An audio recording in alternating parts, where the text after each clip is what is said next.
Bonjour, bienvenue dans l'Instant T, votre magazine quotidien d'actualité. Il y a tout juste 200 ans, les premiers Johnnies traversaient la Manche pour aller vendre leurs oignons en Angleterre. Roscoff a décidé de célébrer le bicentenaire de cette tradition léonarde en organisant le tout premier Onion Jack Tour, un hommage qui débute ce mercredi à Roscoff, donc par une grande parade festive et se poursuit jusqu'à fin octobre à Bridport en Grande-Bretagne. Pour nous en parler, deux invités. Laurent Caroff, organisateur de cette Onion Jack Tour, restaurateur à Touénan et Johnny également. Bonjour. Bonjour. Et Estelle Champeau, enseignante, chercheuse, membre de la confrérie de l'Oignon. Bonjour également. Bonjour. Merci d'être là. Alors on connaît bien la fête de l'Oignon qui se tient chaque été au mois d'août à Roscoff et qui met à l'honneur les Johnnies. Pourquoi un nouveau festival dédié à ces vendeurs d'oignons du Léon ? Oui, puisque nous sommes Johnnies, on s'est dit peut-être qu'on pourrait faire une belle fête des Johnnies aussi, qui n'a rien à voir avec la fête de l'oignon, qui est en parallèle à ça et qui correspond à notre date de départ, puisqu'on part en octobre chaque année. Donc on a dit, voilà, on va partir en octobre avec des voiliers et faire un chargement à l'ancienne et un départ comme il se faisait autrefois. C'est culturel, festif, écologique, sportif voilà, et maritime à la fois. Voilà. Eh ben, on voit ça tout à l'heure ensemble. Et puis, comme chaque lundi, Ludovic Jean est avec nous. Bonjour Ludovic. Bonjour Gwen. Alors, programme varié cette semaine côté sport. Et rien à voir avec l'oignon. On parlera volley, on parlera tennis et également windsurf. Même pas de vélo cette semaine. Pas de vélo, non. Ce sera dans l'instant sport également tout à l'heure. Enfin, Julie Sicot est également à nos côtés sur ce plateau. Bonjour Julie. Bonjour Gwen. Alors, vous étiez samedi matin à Brest, au cœur d'une manifestation pour le moins tendue. D'un côté, 150 personnes venues demander la fermeture de la mosquée de Pont-à-Nézen. De l'autre côté, 150 contre-manifestants. Et au milieu, presque autant de CRS pour contenir tout débordement. Oui, et il y avait besoin qu'il soit là, effectivement, vous l'avez dit, la situation était un peu tendue, la manifestation était tendue, enfin aucun débordement à signaler. Plusieurs chansons ont été entonnées d'un côté comme de l'autre, je vous épargnerai certaines paroles, des fumigènes ont été lancés, mais donc aucun incident à déclarer. Alors parmi les associations qui manifestaient, des groupes qui se revendiquent antifascistes d'un côté, en face plusieurs associations, parmi lesquelles Résistance républicaine, Riposte laïque, l'association finistérienne Réagir, mais aussi le Ciel pour souveraineté, indépendance et liberté. On a également aperçu quelques membres du Front national local. Les manifestants étaient loin d'être tous brestois. La présidente de Résistance républicaine, Christine Tazin, par exemple, venait de Lyon. Au-delà de ces mouvements plutôt politiques, des habitants de Brest contestent également le projet d'extension de la mosquée sur le plan juridique cette fois. Oui. Des riverains que l'on n'a pas retrouvés à la manifestation, justement, ils sont apolitiques. C'est sur le terrain légal qu'ils s'attaquent au projet. Un habitant voisin de la mosquée Souna, donc à Brest, a déposé un recours contre le projet d'extension du lieu de culte. Selon ces Brestois, l'association culturelle et islamique à l'origine des travaux aurait vu beaucoup trop grand pour ce projet dans le quartier. Je les ai rencontrés, ils m'ont expliqué leur démarche et à noter avant de regarder le reportage que la mosquée que l'on a contactée n'a pas répondu à nos sollicitations sur ce sujet. On regarde votre reportage tout de suite. Dans ce quartier pavillonnaire, ce riverain va avoir très bientôt une nouvelle vue. Et ce qui l'inquiète, c'est la hauteur du nouveau bâtiment. Ça va monter jusqu'à la hauteur de l'ancien bâtiment, c'est-à-dire un niveau de plus. Là, ils ont fait en fait la dalle du premier niveau et il y aura un niveau dessus. Jean-Pierre Mével a déposé un recours auprès de la métropole brestoise. Après conciliation, le permis de construire devrait être modifié. Le bâtiment ne devrait pas dépasser les 8 mètres. À l'origine, il devait en faire plus de 10. Ce chantier, personne ne l'a vu venir dans le quartier. Depuis la création de la mosquée, les agrandissements se multiplient. La mosquée, c'était une maison tout à fait traditionnelle, en bordure de la route de Gouesnou. Ensuite, il y a eu cette première maison et il y a eu donc un premier agrandissement ici en 2008. Le projet se fera en continu de ce bâtiment. L'ensemble des bâtiments devrait atteindre une surface de plus de 600 mètres carrés. Une école et un gymnase sont prévus, ce qui soulève des inquiétudes pour les habitants qui ont décidé de créer une association. Une centaine de personnes ont déjà pris leur adhésion. A priori, nous n'avons rien contre la mosquée en elle-même. Au départ, cette mosquée était prévue pour 300 personnes à peu près, et il parlait de 900 personnes. Le quartier n'a pas la possibilité d'absorption de toutes ces personnes et de tous ces véhicules. C'est pas possible. Les riverains redoutent surtout que les difficultés de stationnement soient de plus en plus importantes. Selon eux, un parking aurait dû être installé dès 2008 près de la mosquée. On a fait quelques recherches et il s'est trouvé qu'on s'est aperçu que le parking en fait n'existait pas, n'avait pas été mis en place, alors qu'il aurait dû exister depuis 2008. Donc ça nous a paru anormal. Et c'est vrai qu'on est tous égaux devant le PLU et on ne voyait pas pourquoi ce parking n'avait pas été créé. La mairie confirme qu'un terrain a été cédé via un bail amphithéotique à la mosquée pour créer un parking. Mais pour l'instant, aucun aménagement n'a été fait. Et si des solutions ne sont pas trouvées, les riverains pourraient déposer de nouveaux recours contre ce projet. Alors Julie, ce n'est pas la première fois que des oppositions sont faites à l'encontre d'une mosquée dans le département. Oui, il faut rappeler tout d'abord que dans le Finistère, 5 mosquées existent, 2 à Brest, 2 à Quimper et 1 à Morlaix. Et c'est un des projets quimpérois qui est également contesté. Alors en 2014, la communauté turque a demandé un permis de construire pour la construction d'un nouveau bâtiment. Ce projet comprenait la réhabilitation de l'actuelle salle de prière et la construction d'un minaret. Il a été rejeté par la mairie. Certains aspects du dossier ne sont pas conformes sur le plan juridique, expliqué sur son compte Facebook le maire UMP de Quimper, Ludovic Jolivet, pour expliquer cette décision. Une nouvelle demande de permis de construire a été déposée au mois de mars. La taille du minaret, notamment, devrait être réévaluée. Alors cette nouvelle demande est en train d'être examinée par les services de la mairie de Quimper. L'avis devrait être donné au mois de novembre. Et des manifestations ont également eu lieu pour contester ce projet. Les mêmes mouvements à peu près que ceux présents ce samedi à Brest avaient manifesté il y a près d'un an contre ce projet quimpérois. Si le second permis de construire est validé, on imagine que de nouvelles manifestations pourraient avoir lieu. Un dossier qu'il va donc falloir surveiller. On va suivre ça. Merci Julie pour cet éclairage.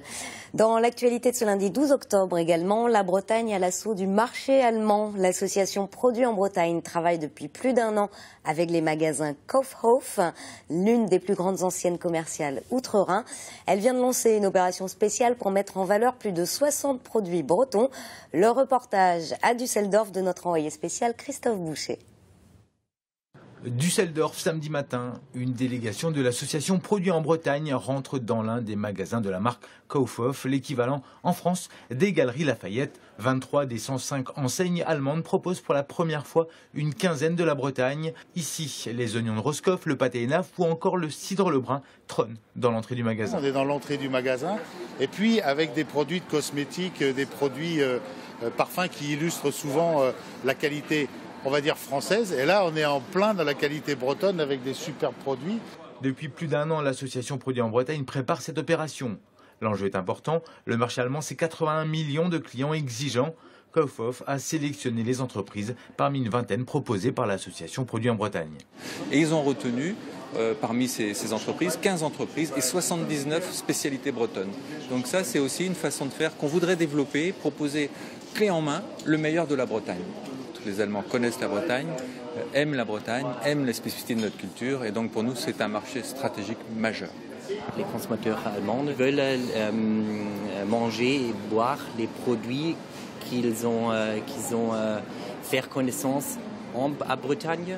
Car chaque année, plus de 681 000 Allemands viennent en Bretagne, découvrent des produits qu'ils peuvent, durant 15 jours, trouver outre-Rhin. Le fait d'arriver ici, ça nous marque au moins notre intention de vouloir faire de l'export d'une manière plus assidue, plus offensive, et de démarrer chez Kaufhof en Allemagne, qui est une très belle enseigne, nous permettait d'arriver dans de bonnes conditions sur un coup d'essai.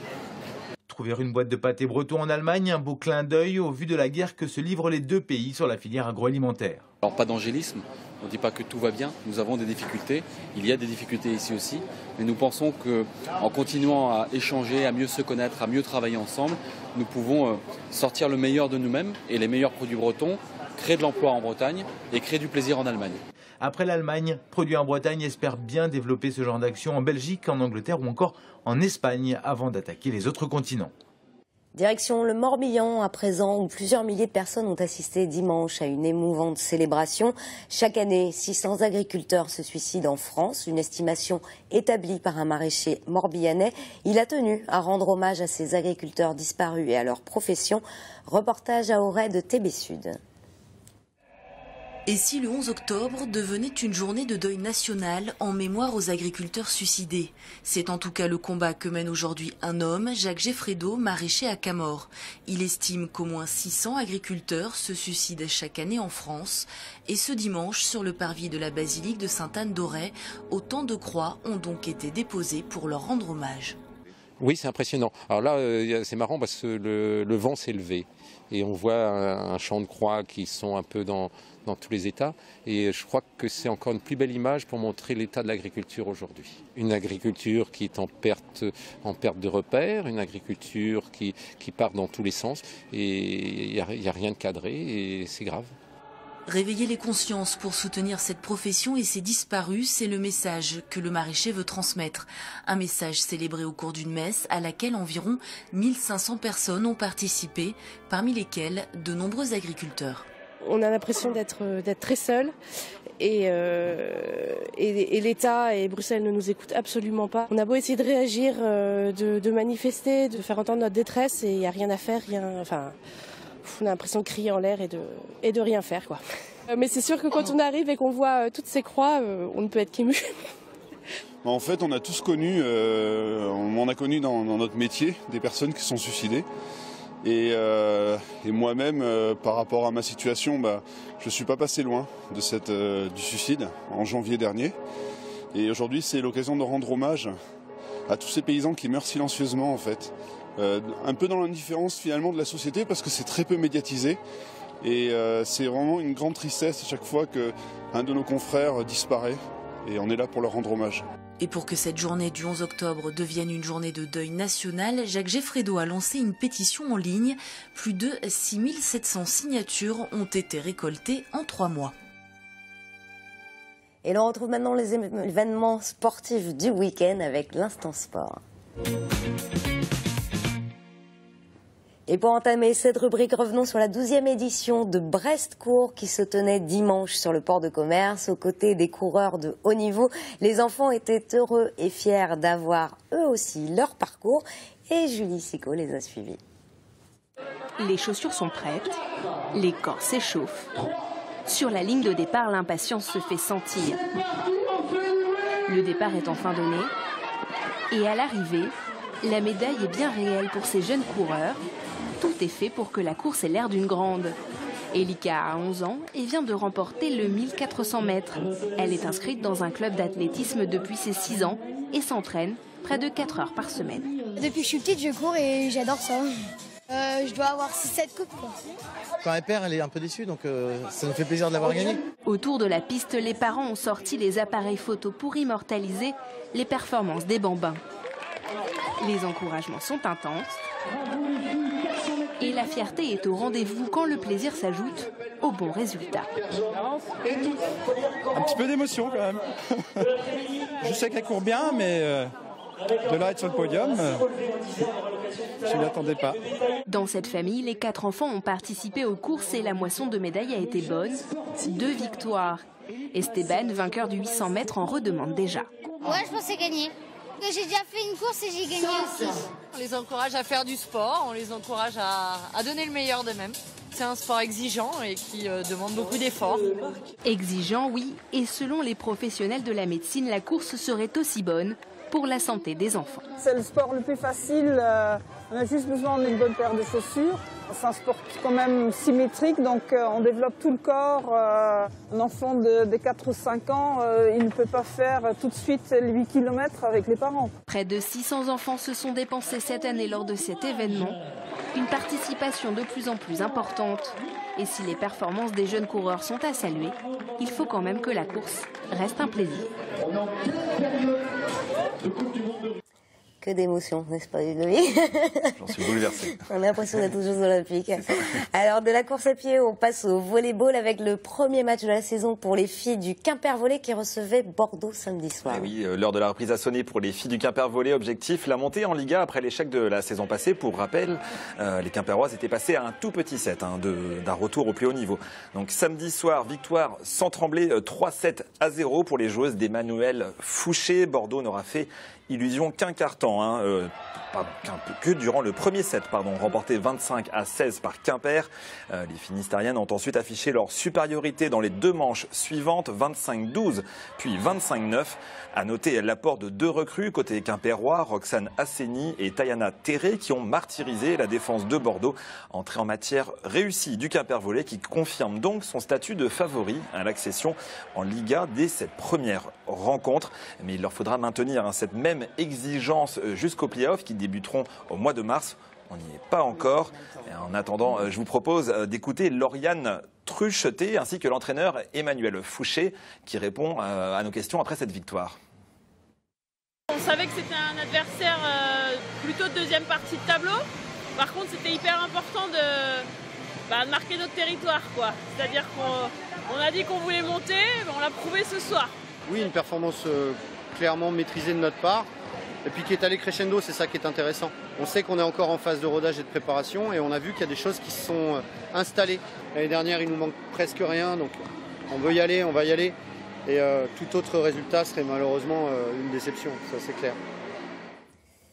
Alors on prend la mer, Ludovic, à présent pour parler de l'Extreme Glisse Festival qui débute vendredi en presqu'île de Crozon. Et oui, on est à 4 jours du lancement de cet événement où les meilleurs riders de la planète sont attendus, dont le champion du monde en titre, le français Thomas Traversa. Du 16 au 22 octobre, ils participeront à l'unique étape française du circuit mondial de windsurf catégorie vague. Spectacle garanti, comme ce fut le cas à la Torche l'an passé avec ses superbes images. En parallèle, le week-end prochain, la plage de Morgat accueille la Presqu'île Paddle Race, championnat de France de stand-up paddle longue distance. Et puis les 24 et 25 octobre, en baie de Morgat, épreuve longue distance de kitesurf et de windsurf, ouverte au grand public. Bref, 10 jours de grands spectacles en Presqu'île de Crozon. Il faudra que le vent se lève un petit peu quand même. Et les vagues. Enfin, signalons que la première édition de l'Open de tennis Brest Arena démarre le week-end prochain. Avec les premiers et deuxièmes tours des qualifications qui auront lieu samedi et dimanche à la Brest Arena. Profitez-en, l'entrée est gratuite tout au long du week-end. Et puis dès lundi prochain, on va rentrer dans le vif du sujet avec la présence des champions Édouard Roger Vasselin, Julien Beneteau, Nicolas Mahut, Janko Tipsarevic et si tout va bien, Benoît Paire, la tête d'affiche de cette Open qui s'est incliné dimanche en finale du tournoi ATP 500 de Tokyo face au 4e joueur mondial, le Suisse Stanislas Wawrinka. Et bien Benoît Paire est malheureusement blessé au tendon d'Achille. Un doute plane donc quant à sa participation. La réponse devrait intervenir selon les organisateurs d'ici mercredi. Benoît Paire qui vient de faire un bond spectaculaire au classement ATP puisqu'il pointe désormais au 25e rang mondial. Donc ça serait vraiment super qu'il puisse être présent à cette Open Brest Arena. Puis dernière info tennis, dimanche prochain, diffusion des finales simples et doubles de l'Open de tennis de Rennes sur notre antenne. À TBO, d'accord. Merci beaucoup Ludovic. Cette semaine, Roscoff est aux petits oignons avec ses Johnnies pour célébrer le bicentenaire de cette tradition. Grande parade festive ce mercredi dans la cité corsaire, puis traversée de la Manche en voilier à l'ancienne et marché breton à Bridport en Angleterre. C'est le menu du tout premier Onion Jack Tour qui rend hommage au marchand d'oignons Léonard. Et on en parle tout de suite avec nos invités. Laurent Caroff, donc organisateur de cette Onion Jack Tour, Estelle Champeau, enseignante, chercheur et membre de la confrérie de l'Oignon. Alors avant toute chose, est-ce que vous pouvez nous rappeler, Laurent, comment est né ce métier de Johnny pour ceux qui n'auraient rien suivi? Bah oui, les Johnnies, depuis le début du 19e siècle, c'était très pauvre dans le coin du Léon. Et un jour, il y en a un qui a tenté d'aller en face avec ses produits, tenté de gagner un peu d'argent. Et il a bien vendu ses oignons. Et quand il est revenu, il a dit à ses amis qu'on pouvait aller là-bas. Et il a lancé le phénomène des Johnnies depuis 1828, donc Henri Olivier. La tradition, c'était de tresser, de faire des tresses d'oignons, de les mettre aussi sur les vélos. Ça faisait un bel effet visuel et voilà, esthétique. Tout à fait. Et de traverser en voilier la Manche. Et pourquoi on les appelle les Johnnies Bah, les Johnnies, en fait, c'est plutôt les Anglais qui ont trouvé ce nom, puisque beaucoup de Bretons s'appelaient Jean. John en anglais, ouais. Et les Anglais, ils ont appelé ça Johnny Onions, et du coup c'est resté. C'est Onion Jockey en Écosse, il y a différents... Souvent on est en Grande-Bretagne, ce n'est pas pareil, bien sûr. Différents surnoms du coup. Oui. Alors jusqu'à aujourd'hui, l'histoire retenait le nom du paysan Léonard Henri Olivier comme premier Johnny à faire la traversée vers l'Angleterre en 1828, vous le disiez, pour aller vendre ses oignons. Et pourtant, Estelle, au fil de vos recherches, vous avez découvert tout récemment, hein, cet été, que la tradition remonte en fait à 1815, il y a donc tout juste 200 ans. Expliquez-nous. Oui, alors en fait, j'ai découvert il y a 3 ans en réalité déjà, 5 passeports conservés aux archives municipales de Roscoff, qui jusqu'ici dormaient paisiblement au fond d'une liasse de documents. Ils étaient passés inaperçus parce qu'en fait, l'employé de mairie qui les avait remplis en 1815, le 22 septembre 1815 exactement, s'était trompé de formulaire et avait rempli donc par erreur des passeports pour l'intérieur, puisqu'à l'époque il fallait un passeport dès qu'on voyageait en dehors du canton. D'accord. Et donc, c'était une mesure administrative instaurée par la Première République dès 1792. Et donc, parmi les passeports à l'intérieur, dans lesquels on peut suivre la trace de très nombreux roscovites, donc dès la fin du XVIIIe siècle, qui voyagent pour vendre leurs légumes au départ de manière assez proche vers Brest, et puis ils vont étendre peu à peu leur champ de circulation et de commerce vers le sud de la Bretagne, l'Orient, et puis ensuite le Grand Ouest, Angers, la Normandie, et puis ils vont finir aussi par rejoindre Paris. Et donc parmi ces très nombreux passeports indiquant un très grand dynamisme des producteurs de légumes qu'on appelait à l'époque des jardiniers, parce qu'ils faisaient un travail maraîcher extrêmement soigné. S'était glissé donc par erreur 5 passeports que j'ai eu la surprise donc de découvrir. Et ces 5 passeports donc nous indiquent que 5 très jeunes hommes âgés d'une vingtaine d'années chacun ont fait la demande en septembre 1815 pour pouvoir partir vendre leur production tout en face, pile à l'aplomb, à Plymouth et Falmouth, donc tout en face. Rien n'indique qu'ils vendent des oignons, mais on sait qu'ils sont cultivateurs marchands de légumes. Alors ça tombe bien, ça fait pile 200 ans du coup, exactement. Pour la première édition de l'Onion Jack Tour.